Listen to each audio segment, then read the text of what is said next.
নমস্কার বন্ধুরা, আরেকটা ভিন্ন স্বাদের রেসিপিতে আপনাদের অনেক অনেক স্বাগত। টক ঝাল নোনতার এই রেসিপিটা নিরামিষ দিনে কিন্তু খুবই কাজে লাগবে।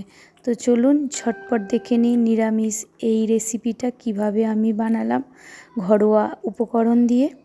তো কিছু পাঁপড় নিয়েছি আর একটা ম্যাগি, এই দুটো উপকরণেই আজকে আমি বানিয়ে ফেলবো একদম নিরামিষ এই টক ঝাল নোনতা স্পাইসি মুখরোচক চা বলেন সেই পকোড়াটা। তো চলুন দেখে নিই।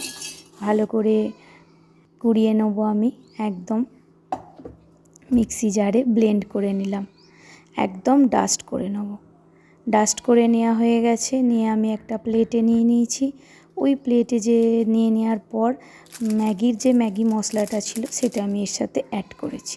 এবার একটু সামান্য নুন দিয়েছি পরিমাণ মতো, আর হাফ চামচ মতো পোস্ত, একটু খাবার সোডা, আর আমি দিয়ে দিলাম লঙ্কা বাটা।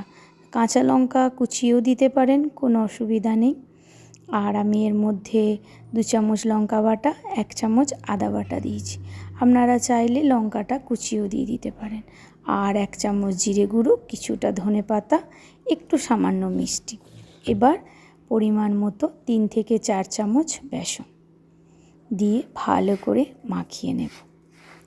সুন্দর করে যেমনি মাখিয়ে নেওয়া হয়ে যাবে তেমনি এটাতে অল্প করে করে জল দিয়ে দিয়ে টাইট করে একটা ডো বানিয়ে নেব। আমার ডো বানানো হয়ে গেছে। এবার হাতে অল্প করে তেল নিয়ে ওটাকে আমি এই টাইপের আকার দিয়েছি। আপনারা রাউন্ডও করতে পারেন বা যে কোনো যার যেমন ইচ্ছা, ডোটা টাইট ভাব আসে তাই যে যেমন ইচ্ছা আকৃতি দিতে পারেন। আমি এটা মিনি কাটলেটের মতো আকৃতি দিয়েছি।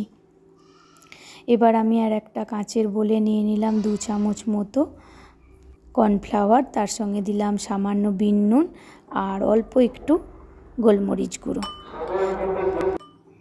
কর্নফ্লাওয়ারটা আমি একটু পেস্টটা একটু মোটা করে নেব যাতে আমার সুবিধা হয়। আমার কড়াইয়ে তেল গরম হয়ে গেছে। আমি ভাজাভুজিটা বেশিরভাগ কালো কড়াই চেষ্টা করি, মানে লোহার কড়াইয়ে।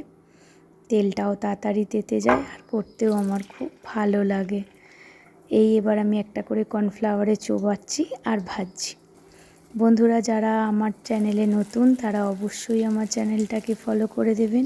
ছোট্ট ছোট্ট এই রান্নার টিপসগুলো কেমন লাগছে সেটাও কিন্তু কমেন্ট করে অবশ্যই জানাবেন। সাথে থাকবেন, অনেক অনেক ভালোবাসা দেবেন। আশা করব আপনারা সবাই এই নতুন নতুন রেসিপিতে খুবই ভালোবাসা দেবেন। আমার সুন্দর করে এগুলো কড়া তেলে ভালো করে ভাজা হয়ে গেছে। এবার আমি একটা প্লেটে নিয়ে নিয়েছি। এই ধনে পাতা, সামান্য একটু লঙ্কা আর একটু নুন দিয়ে পেস্ট করেই রেখে দিন, তাহলেই দেখুন কত সুন্দর খেতে লাগে। টাটা।